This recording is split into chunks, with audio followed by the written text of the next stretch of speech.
नमस्कार, legal favour पर आपका स्वागत है।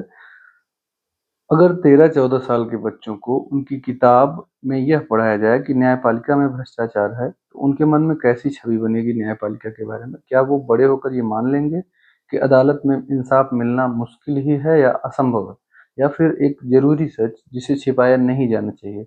इसी मुद्दे पर वरिष्ठ अधिवक्ता कपिल सिब्बल ने एक स्टेटमेंट दिया है, जिसने पूरे देश में एक आर्गुमेंट स्टार्ट किया है।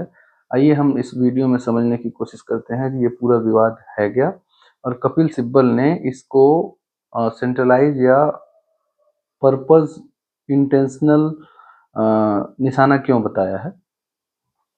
तो वीडियो अंत तक देखिए, आपको जरूर समझ में आएगा, क्योंकि यह एक किताब का मुद्दा नहीं बल्कि हमारी डेमोक्रेटिक जो इंस्टीट्यूशंस हैं, जो संस्थाएं हैं, उनके फ्यूचर का मामला है। और अगर हम इस तरह से अलाउ करेंगे उन पे अटैक करना, तो दिस दिस विल कॉज डिट्रीमेंट।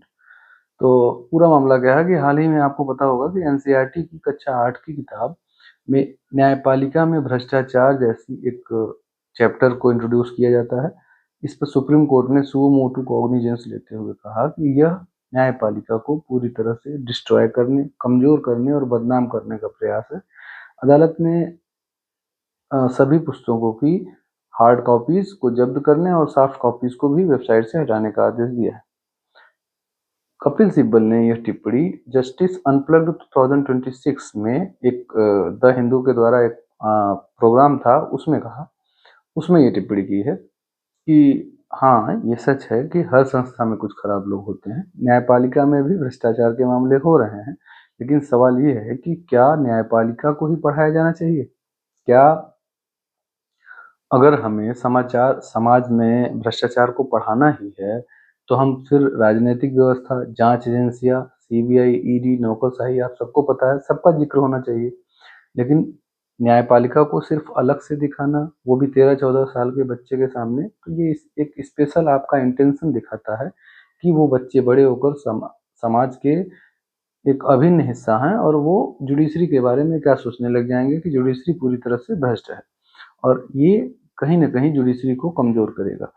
संवैधानिक नैतिकता वाले सवाल पर कपिल सिब्बल ने एक और बात कही कि न्यायाधीशों ने अपनी जिम्मेदारी पूरी तरह से नहीं निभाई। ठीक है, अगर न्यायपालिका संवैधानिक नैतिकता के अनुरूप कार्य करती रहती, तो शायद ऐसी धारणा बनती ही नहीं। यह एक आत्म आलोचना का विषय है। उन्होंने यह भी माना कि फैसलों और परिस्थितियों ने जनता के बीच यह धारणा बनाई है कि व्यवस्था पूरी तरह से निष्पक्ष नहीं है।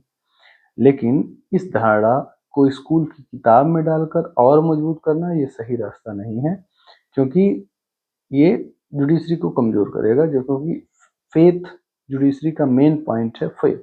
जब तक जुडिशरी में फेथ है, तब तक जुडिशरी सर्वाइव करेगी। इस सवाल पर कि क्या ये न्यायपालिका को कमजोर करने की कोशिश है, तो कपिल सिब्बल ने कहा कि अगर आप एक संस्था को लगातार बदनाम करते हैं, तो जनता का विश्वास जरूर कमजोर होता है। और जब विश्वास कमजोर होता है, तो उस संस्था को नियंत्रित करना या प्रभावित करना बहुत आसान हो जाता है। जबकि इंडिपेंडेंस ऑफ जुडिशरी हमारे सुप्रीम कोर्ट या हमारी डेमोक्रेटिक प्रिंसिपल्स का, सेपरेशन ऑफ पावर का बहुत इंपॉर्टेंट हिस्सा है। अगर जुडिशरी इंडिपेंडेंट नहीं रहेगी, तो ये डेंजरस है। और अगर ये चैप्टर जो इंट्रोड्यूस किया गया था, अगर व्यापक संदर्भ में समाज के समग्र भ्रष्टाचार पर आधारित होता, तो शायद इतना विवाद नहीं होता।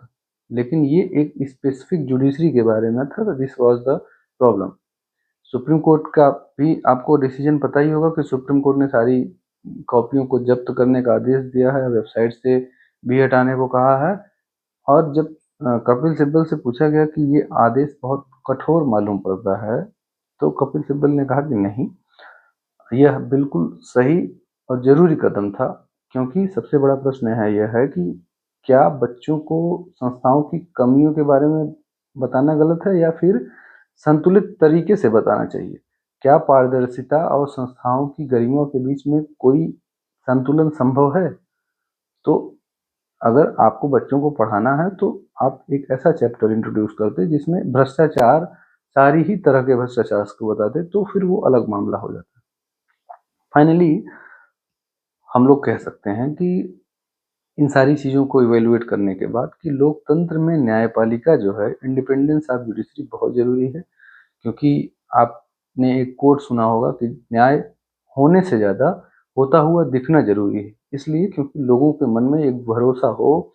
Justice Henry de Bracton 13th century के एक जज थे, उन्होंने कहा कि if it is the rule of law, that is why king is king. मतलब राजा को राजा बनने के लिए राजा का पिता या कोई चीज जिम्मेदार नहीं है, बल्कि रूल ऑफ लॉ है, लोगों का भरोसा है जिसकी वजह से वो राजा है। इसका बेस्ट एग्जांपल अगर आप देखें तो श्रीलंका और बांग्लादेश, हमारे पड़ोसी देशों में ऐसा हुआ कि राजा को राजा मानने से जनता ने इनकार कर दिया और उस राजा का सर्वाइवल खत्म। तो फाइनली हम लोग कह सकते हैं कि लोकतंत्र का एक इम्पॉर्टेंट हिस्सा है, इम्पॉर्टेंट स्तंभ है ये। अगर लोगों का स्तंभ इस स्तंभ से या इस पर्टिकुलर हिस्सा से, न्यायपालिका से भरोसा उठ जाए, तो यह ढांचा पूरी तरह से हिल जाएगा, कमजोर हो जाएगा। और पारदर्शिता, लेकिन पारदर्शिता भी जरूरी है। तो हमें सच भी बताना चाहिए, लेकिन एक संतुलन बनाकर बताना चाहिए कि जिससे लोगों का विश्वास जुडिशरी में बना रहे। इस मामले में आप क्या समझते हैं? क्या बच्चों को यह सिखाया जाना जुडिशरी को इंटेंशनल था या अनइंटेंशनल था?